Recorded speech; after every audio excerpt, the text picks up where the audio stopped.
Hi everybody, welcome to Eureka Module 5, Lesson 34, review of the lesson by your teacher. Today is Friday, May 1st, 2020. Happy first day of May.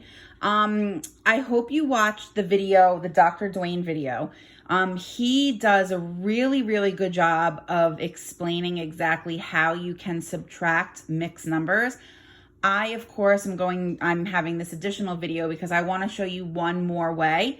I like to show you all the different ways and then you choose what way works best for you. So I'm just going to kind of take the same strategies that Dwayne was doing in his video and just kind of put my own personal spin on it for you guys. First, before I start this, I need you to repeat after me. Say, I will never subtract denominators. Say it again. I will never subtract the denominators. Now I want you to say something else with me.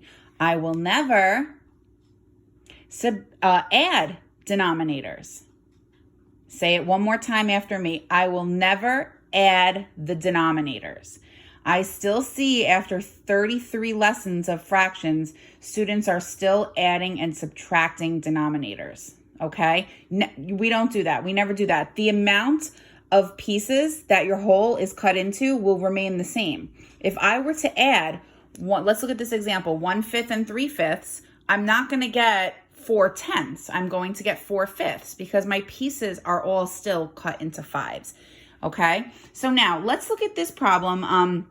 The problem is read as 3 1/5 minus 1 3/5. Now, we've shown you on a number line, we've shown you with decomposition. I'm going to show you a way that just kind of reinforces what the other video was showing. So first of all, this is written horizontally. I am not going to write it horizontally. I am going to flip it around and write it vertically for you guys, because this is how we're used to seeing subtraction problems. Okay? So we're used to seeing subtraction problems like this. So I'm going to go ahead and rewrite it for you guys like this. So let's see what we notice about this. Okay, both are mixed numbers. This one is 3 wholes with 1/5 fraction, and this is 1 with 3/5 fraction. So the first thing I notice, boys and girls, is that my bottom fraction is greater than, it's bigger than my top fraction. Remember, if we were to just do a regular old subtraction problem, right? The rules don't change.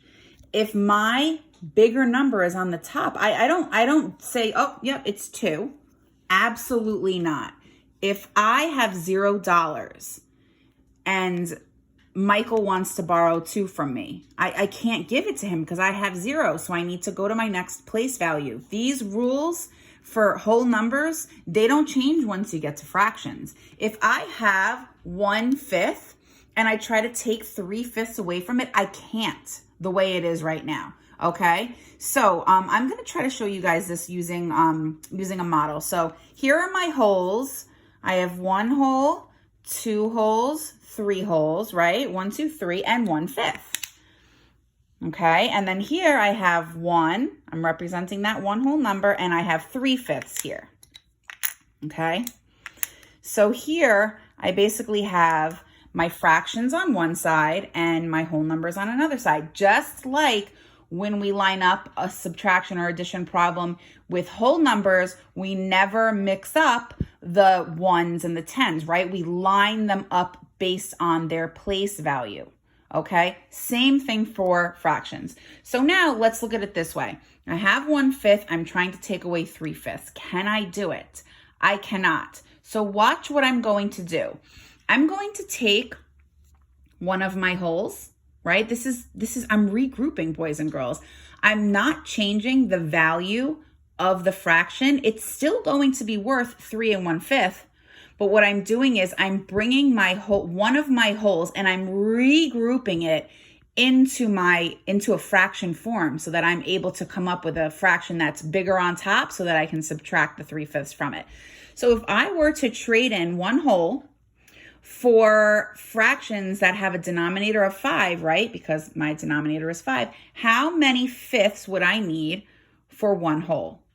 Well, I hope you guys all said 5/5 because 1 whole is equivalent or equal to 5/5. So I'm going to kind of cash it in. I'm going to trade it in. So this is what I'm going to do. Watch. Bye-bye whole. I'm putting you over there and I'm exchanging you for 5/5. 1, 2, 3, 4, 5. Okay. Now remember, if I took 1 whole from here, just like a regular subtraction problem, I have to remember now I only have 2 wholes. See? Now, how many fifths do I have? 1, 2, 3, 4, 5, 6. I have 6/5. So this changes to 6/5. It's okay that it's a fraction greater than 1 because when I take 3 from 6, I'm going to end up with 3 anyway. So my fraction's still going to be in proper form. So now I can do the subtraction problem. If I have 6/5, here are my 6, and I take 3 away, how many am I left with? Well, 6 minus 3 is 3. So I'm left with 3/5. And if I have 2 and I take 1 away, right? 2 minus 1 is 1. And there is my answer. All right, I hope this helped. If not, your teachers are available to do a Google Meet with you to help you out with this skill. It's a difficult skill. I completely understand if you need more help. Just feel free. Please don't be afraid to let us know. All right, we're here for you. Love you guys. Bye.